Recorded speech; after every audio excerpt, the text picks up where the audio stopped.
পাশাপাশি দুটি সেতু, একটিতে ঢালাই থাকলেও অন্যটি অসম্পূর্ণ।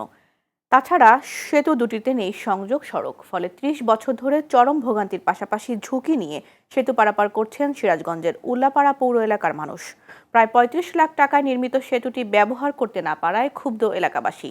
তাদের অভিযোগ, আশ্বাস দিলেও কোনো ব্যবস্থা নেয়নি পৌর কর্তৃপক্ষ। প্রতিনিধি আব্দুল মতিন সরকারের পাঠানো তথ্যচিত্রে বিস্তারিত ডেস্ক রিপোর্টে। ১৯৯৫ ও ২০০৪ সালে সিরাজগঞ্জের উল্লাপাড়া পৌর এলাকার নেওয়ারগাছা বিলের উপর নির্মাণ করা হয় পাশাপাশি দুটি সেতু। স্থানীয় সরকার বিভাগ ও পৌরসভার অর্থায়নে নির্মিত ব্রিজ দুটিতে ব্যয় হয় প্রায় ৩৫ লাখ টাকা। একটি সেতুতে ঢালাই আছে, অন্যটিতে নেই। নির্মাণ করা হয়নি সংযোগ সড়কও, ফলে তা কোনো কাজেই আসছে না। প্রয়োজনের তাগিদে ঝুঁকি ও ভোগান্তি নিয়ে এই সেতু ব্যবহার করেন পৌর এলাকার হাজারো মানুষ। স্থানীয়দের অভিযোগ, বছরের পর বছর কেবল আশ্বাস মিলেছে, মেলেনি সমাধান।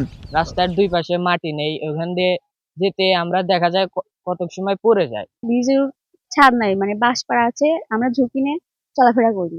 যখন বৃষ্টি পড়ে তখন আমরা স্টুডেন্ট মানুষ, দেখা যায় যে যদি চলাফেরা করি তখন মানে কেউ আছে পড়ে যায় বা পা স্লিপ কেটে পড়ে যায়, অনেক বৃদ্ধ মানুষ আছে, সেও মানে তারও হাঁটাচলা করতে কষ্ট হয়। ব্রিজটা ঠিকই হলো উপরে ছাউনি দিয়ে, কিন্তু ব্রিজের যে রাস্তার সংযোগ সেই মাটিটা ঠিক করে না, মাটিটা ফেলাও না, করে না, বিল তুলে সব শেষ হয়ে যায়। প্রায় ৪ থেকে ৫ গ্রামের লোক কিন্তু এমনি যাতায়াত করে।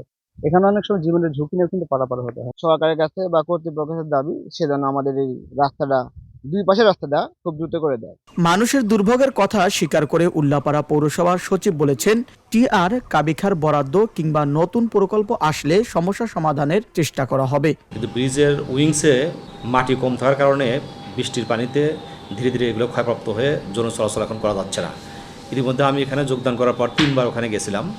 যাওয়ার পরে এক প্রান্তে আমি কিছু মাটিও ফেলাইছি, যে মাটি ফেলে যে ছাত্র যাতায়াত করতে পারে কিনা, কিন্তু তাতে কোনো কভার করতে পারি নাই।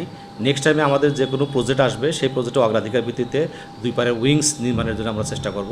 স্থানীয়রা জানান, বছরের পর বছর ধরে শুধু আশ্বাসই পেয়েছেন তারা। তাদের দাবি, আর কোনো আশ্বাস নয়, মানুষের ভোগান্তি লাঘবে দ্রুত সংযোগ সড়ক নির্মাণ ও সেতুর অসমাপ্ত কাজ শেষ করে চলাচলের ব্যবস্থা করবে সংশ্লিষ্ট কর্তৃপক্ষ। Abnem Shah, channel S news desk.